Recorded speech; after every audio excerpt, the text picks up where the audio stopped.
Hi everyone, I'm Setayesh, and this is the ninth episode of the series Literary Schools in 15 Minutes. Today we'll talk about Expressionism. But before we dive into literature, of Expressionist literature, we need to understand its roots in visual arts. Because Expressionism, just like Impressionism, was originally an artistic movement, not a literary movement.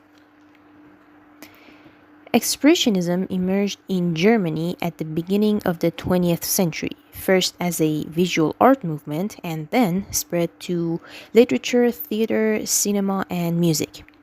In painting, Expressionism developed as a reaction against Impressionism. Impressionists looked outward to the real world and tried to capture sensory impressions of light and fleeting moments. But Expressionists turned inward and sought to express subjective emotions, their inner experiences, and spiritual themes. They wanted to represent vivid emotional reactions through powerful colors and dynamic compositions. The term expressionism itself was coined as the opposite of impressionism by the Czech art historian Antonín Matejsek in 1910.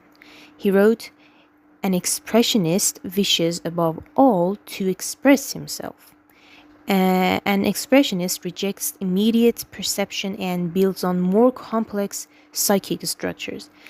Impressions and mental images are assimilated and condensed into more general forms, into types actually, which the Antonin Matejsek, transcribes through simple shorthand formulae and symbols. Key precursors of Expressionism included the Norwegian painter Edvard Munch, the painter of the famous painting The Scream. Munch described the moment that inspired his work, The Scream, as suddenly the sky turned as red as blood.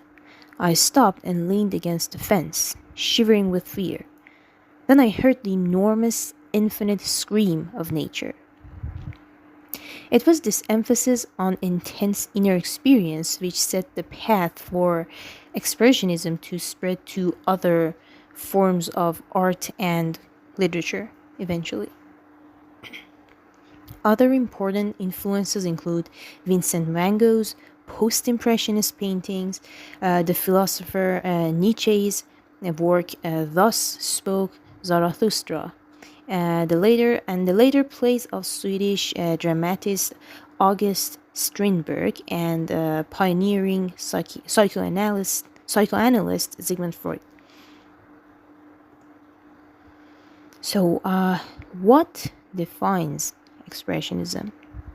First, Expressionism is about subjective emotion over objective reality.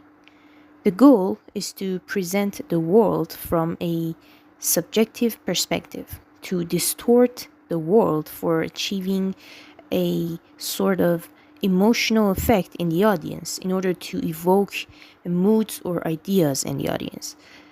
Art was meant to come forth from within the artist, not from without, actually. Then there is distortion and exaggeration. Expressionist artists use distorted forms, unnatural colors, or exaggerated brushworks. These techniques were meant to convey the overblown emotional state of the artist, which was supposed to react to the anxieties of the modern world that they lived in. Third, there is a focus on inner necessity and spirituality. The artist's creative vision and inner feelings were first and foremost. Expressionist art often concerns itself with themes of spirituality and the journey from the tangible world into the spiritual realm. Fourth, the Expressionism is a reaction against industrialization and urbanization. It was developed in response to the dehumanizing effect of industrialization and the growth of cities. Many artists felt that society had become isolating, unauthentic, and anti spiritual. Expressionist artists developed a powerful mode of social criticism. They depicted alienated individuals and the decadent underbelly of the modern city life. Then there was a rejection of realism and naturalism, of course. Expressionists rejected the ideology of realism. They positioned themselves in opposition to the academic realism which was taught in European art schools. And finally, there is a connection to Germanic and Nordic art traditions.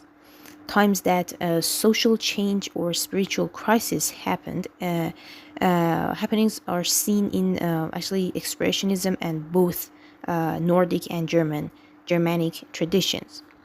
There are some similarities between between the two traditions and Expressionism. Now let's see how Expressionism find its way into literature. First, we see a shift from external reality to internal reality. Literary expressionists used exaggerations and distortions to create a unique emotional impact on the audience, on the reader. The focus is on the character's subjective experience and psychological state. Second, there is fragmented and non-linear narrative structure. Time becomes fluid and discontinuous, which results in reflecting the chaotic inner world of the protagonist or other characters. This style is often called the station drama or station drama, where the narrative follows a character's spiritual journey through a series of episodes, similar to real life like bus stations or train stations. There are episodes that come after one another. Third, there is a use of symbolic characters and abstraction. Characters are not fully developed individuals. They are, but types of characters. They might be called father, mother, cashier, or the man. Types of characters, not an individual with unique characteristics. This abstraction is to show that the human experience is universal. Fourth, there is intense ecstatic language. Expressionist writing often employs monologues and soliloquies that are rhetorical and emotional. Characters frequently scream their despair. The text is full of exclamation marks, dashes, and question marks. And expressionist poetry is only organized around symbolic imagery. There is no meter, no rhyme, no any kind of conventional poet rules in poetry are actually absent in expressionist poetry. And finally, there is a focus on alienation. Expressionist literature explores protagonists who passionately seek meaning in their lives, but they often discover that their lives have been a sham all along. The characters are alienated from society and family, and they struggle with feelings such as isolation and despair. Because of actually these feelings result from their alienation from society and family. Let's briefly note some key figures in literary expressionism. But before, I need to mention that Expressionism was primarily a German and Austrian movement. Franz Kafka is central to the movement. His story, it's a short story, The Metamorphosis, tells of a traveling salesman who wakes up to find himself transformed into a human-sized insect, a cockroach, a symbolization of his alienation from family and society. His novels, The Trial and The Castle, depict characters who are caught in incomprehensible bureaucratic worlds. they are consumed with guilt and alienated from the people they love. The term Kafkaesque is now used to describe complex, inscrutable, and bizarre situations. George Kaiser is widely acknowledged as the leader of the Expressionist movement in theater. His plays, such as The Citizens of Calais and From Morn to Midnight, show questing protagonists who are in search of meaning but find no meaning at the end. His Gas trilogy is about mindless, mechanized labor and the selfishness of big businesses or companies. August Strindberg, the Swedish dramatist, is often referred to as the father of Expressionism. His later plays, such as the trilogy to Damascus or A Dream Play and The Ghost Sonata, use types instead of fully developed characters, as I told you, and incorporate visual elements and music to symbolize humanity's unconscious desires. In his dream sequences, he represents humanity's misery and search for meaning. George Trakl, the Asterian poet, practiced expressionism by abandoning meter and conventional syntax, and instead organized his poems around symbolic imagery. His poems are fragments, nightmarish images of a world choked with chaos and of a tenuous and battered self that struggles to function in this grim world that they live in. Federico Garcia Lorca, the Spanish poet and playwright, wrote expressionistic plays like Blood Wedding, which includes hyper-realistic expressionistic elements such as characters who personify the moon or personify the death. Eugene O'Neill, the American playwright that I think we are all familiar with, was the first American to write expressionist plays. His work, The Emperor Jones, uses lights and sounds to symbolically show the protagonist's psyche. As Brutus Jones runs through the jungle, he has encounters that symbolize events from his personal history, his race, and his heritage.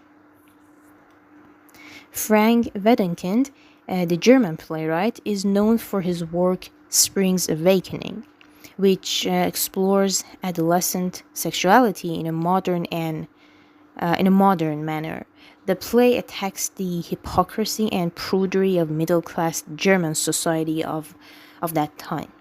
And it was published in 1891 of that time. Expressionist literature explores several recurring themes. First, there is alienation. Protagonists are often isolated from society and family. They struggle to connect with others in any meaningful way. For example, Kafka's Gregor Samsa in Metamorphosis is excluded by his family because he doesn't conform to their expectations anymore after transforming, of course. This alienation shows the dehumanizing effect of modern industrial society on families and individuals. Second, there is regeneration and the new man. After the First World War, most expressionist writings portrayed the attempt to forge a new future for Germany. The new man was a figure who could salvage meaning from the world by taking responsibility for his actions and setting an example for others to follow. Third, there is the critique of bourgeois society. Expressionist writers attacked the hypocrisy of middle classes, morality, and repressive sexual mores, and of course the dehumanizing effects of capitalism and mechanized labor on people. For example, Wedekind's plays target the German school system. They show that they showed the school system as an agent of deceit and mindless evil in because of their attempts to keep students ignorant of their own sexuality. Fourth, there is sexuality and the life force, and I told you about this. The expressionist drive to represent truth involved tackling society's hypocrisy about sex and sexuality. Strindberg, Wedekind, and others explicitly addressed the ways in which society drained humanity's life force by either ignoring or repressing the natural sexual drives. Fifth, and the last one, there is the human condition and the search for meaning.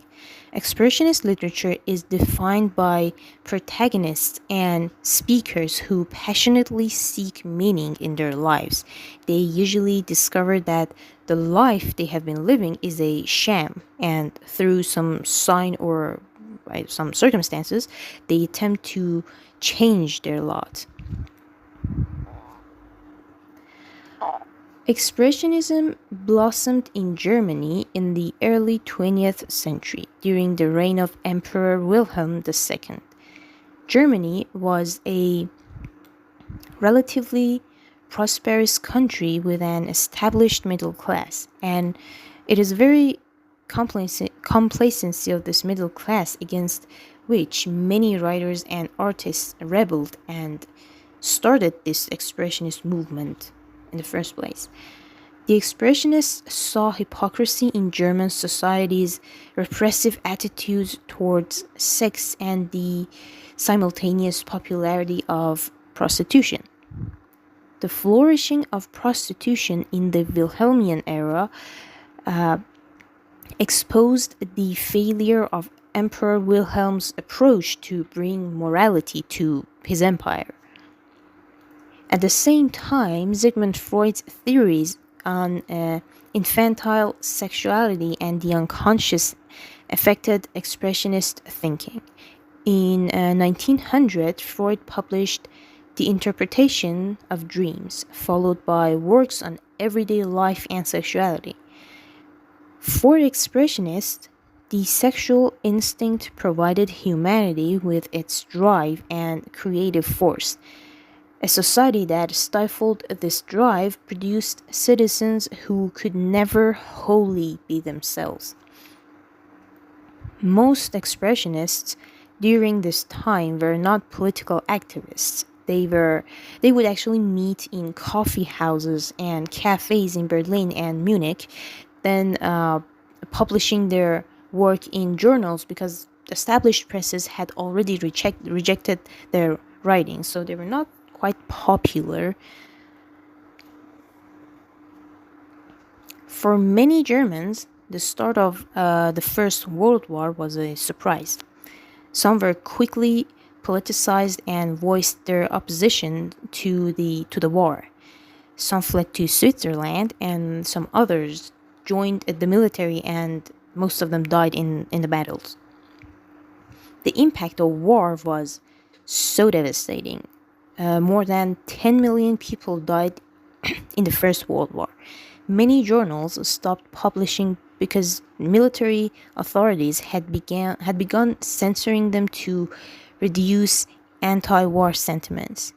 Anti-war or anti-establishment plays were also banned, so there was a huge amount of repression in the country. After the war, while Germans struggled for direction and purpose, many expressionists joined the Communist Party and fought for revolution. They poured back into the cafes with a new sense of urgency. Their art now had a political ideal. Kaiser, Toller, and Karl Sternheim produced plays which espoused pacifism and universal brotherhood. These are actually communist values. The post-war expressionist drama championed the birth of the new man, a Christ-like figure who would lead the masses into a new and glorious future. However, By the early 1930s, the Nazi regime which considered the movement as decadent, banned its practitioners from publishing their works like at all. I mean, completely. After the German Nazi Party rose to power in 1933, modern artists were persecuted for their so-called degeneracy of their work. Many of them were forced to emigrate elsewhere in Europe or even to the US, actually. The Nazi Party staged an exhibition in 1937 titled Degenerate Art after removing 20,000 works of modern art from state-owned museums in Germany. Abstract Expressionism, also known as the New York School, developed in New York City and eastern Long Island in the mid-1940s. Painters like Jackson Pollock, Willem de Kooning, Robert Motherwell, and Philip Guston focused on the materiality of painting. They usually used oversized canvases, they included the accidents that occurred during the composition process of the paintings and experimented with color and space. Pollock, for example, would lay down huge canvases and then drip or throw and splash paint on the canvas, then using sticks and towels to brush the paint instead of using actual brushes. The final result would show the artist's creative processes of making art, not just the final result. You could see the process, the insane process of making this art in the final result. Because abstract expressionist art was non-representational, a large part of the public did not take it seriously at first. However, critics such as Harold Rosenberg and Clement Greenberg worked hard to popularize it. Robert Coates was the first to use the term abstract expressionism in the New Yorker in 1936. Expressionist techniques were used extensively in the cinema industry in the 1920s. The first truly expressionist film is actually Robert Wien's The Cabinet of Dr. Caligari, which used exaggerated camera angles, painted scenery, and the lighting of individual actors to create a kind of nightmarish atmosphere. Film historians also considered this work as the first horror film in the cinema industry, actually. Fritz Lang directed Metropolis and used expressionist themes of mechanization and alienation in a dystopian future city. In the 1940s, directors used the bizarre perspectives and lighting techniques of expressionist film to create a distinctly American style called film noir or noir. Films such as Wilder's Double Indemnity and Fritz Lang's The Big Heat. They feature cynical, disillusioned male protagonists who are stuck in a battle with an existential crisis, while also actually searching for the answer to some inscrutable problem, which is usually concerned with a dangerously sexy woman in the story.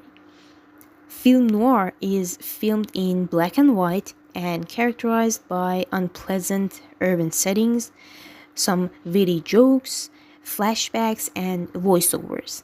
And they do not usually end happily. Very rarely end happily. Expressionism was both a distinct movement and part of the larger set of practices and attitudes that come under the umbrella of modernism. Expressionism responded to realistic modes of representation, believing that realists in attempting to portray truth, in fact, were perverting it. The society that realists portrayed in all its middle class complacency and injustices was the same one that Expressionists believed was sapping their very livelihood. Austrian author Hermann Bahr summed up the Expressionist attitude best in his 1960s study, quote, "Man screams from the depths of his soul. The whole age becomes one single, piercing shriek. Art screams too, into the deep darkness, screams for help, for the spirit. That is Expressionism." End quote. The scream, a response to this sudden recognition that the self is at root alone and without intrinsic meaning, is the defining image of Expressionism. In this way, Expressionist writers anticipated the existentialists who came to dominate the literary establishment after the Second World War. Expressionism influenced later movements including Surrealism, Dadaism, and Abstract Expressionism. It opened the door to expressing subjective emotion, exploring the human psyche, and challenging conventional forms of representation, insights that transformed both art and literature. Now, let's review today's session. Expressionism began in painting but later spread to literature, theater, cinema, and music.